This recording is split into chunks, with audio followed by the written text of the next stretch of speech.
Во сабота пензионерите од повеќе градови ќе се соберат во Штип со цел да се донесе конечна одлука пред протестот закажан за 1 декември во Скопје пред Уставен суд. Како што велат тие, засега се задоволни од линеарното усогласување на пензиите и бараат така и да продолжи.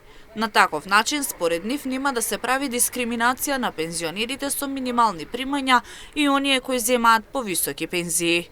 Сакаме да дојдеме на разговор овде прво во Штип сите иницијативни председатели одборите, јас сум председател на собранието на тие одбори, да донесеме одлука, заклучок, дека во понеделник на 1 декември во 11 сатот ќе отидеме пред Уставниот суд да го изразиме нашето незадоволство, протест ќе го речам и ги повикувам воедно сите пензионери од Македонија кои што се за линеарно усогласување на пензиите да дојдат на 1 во 11 сатот во Скопје пред Уставен суд.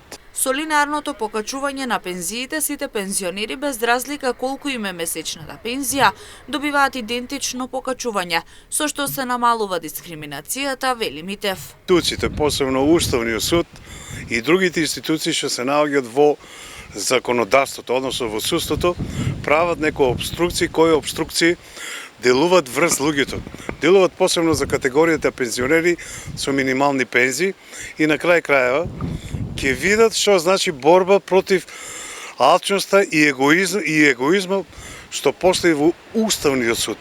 Уставниот суд треба да ги брани овие категории, социјални категории, тој ги декласира, едноставно ги дискриминира.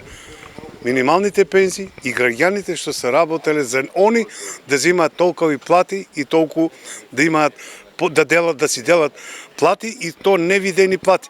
Последното покачување беше во месец септември кога пензионерите добија 1000 динари плюс на своите сметки, а ново линеарно покачување исто по 1000 динари следува во месец март наредната година. Сите оние пензионери кои сакаат да продолжи линеарното усогласување на пензиите да бидат дел од протестот во понеделник, повика Станојков.